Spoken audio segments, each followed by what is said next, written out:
சென்னை பெசன்ட் நகரில் சென்னை சங்கமம் நிகழ்ச்சி கோலாகலமாக நடைபெற்று வருகிறது. இதுகுறித்த கூடுதல் தகவல்களை நமது செய்தியாளர் செந்தில்ராஜாவிடம் கேட்கலாம். செந்தில்ராஜா, இந்த நிகழ்ச்சியின் சிறப்புகள். சிவரஞ்சனி, பெசன்ட் நகர் கடற்கரையில் பொங்கல் பண்டிகையை முன்னிட்டு இந்த சங்கமம் நிகழ்ச்சி அரசு சார்பில் நடத்தப்பட்டு வருகிறது. கடந்த 5 நாட்களாக இந்த நிகழ்ச்சியானது நடைபெறுகிறது. பொங்கலை சிறப்பிக்கும் விதமாகவும் அதை கொண்டாடும் விதமாகவும் இதை ஏற்பாடு செய்திருக்கிறார்கள். குறிப்பாக சென்னையில் இருக்கக்கூடிய மக்கள் இதை கண்டுகளிக்கும் வகையில் ஏற்பாடு செய்யப்பட்டிருக்கிறது. 18 இடங்களில் சென்னையில் மொத்தமாக இது ஏற்பாடு செய்யப்பட்டிருக்கிறது இந்த நிகழ்ச்சி. அதில் பெசன்ட் நகரில் தற்போது பல்வேறு நிகழ்ச்சிகள் நடைபெற்று வருகின்றன.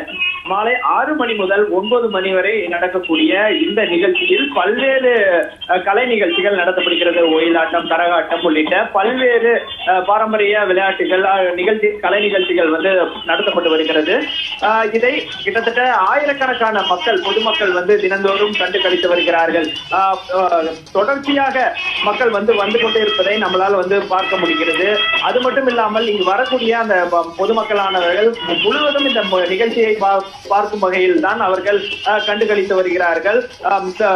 அது மட்டும் இல்லாமல் இந்த கலை நிகழ்ச்சி மட்டும் இல்லாமல் அரசு சார்பில் பல்வேறு விளையாட்டு போட்டிகளும், இந்த பொங்கல் பண்டிகையை அடையாளப்படுத்தக்கூடிய பானை உடைத்தல் உள்ளிட்ட பல்வேறு விளையாட்டு போட்டிகளும் இந்த கடற்கரையில் நடத்தப்பட்டு வருகிறது. சிவரஞ்சனி, விவரங்களை வழங்கியமைக்கு நன்றி செந்தில்ராஜா.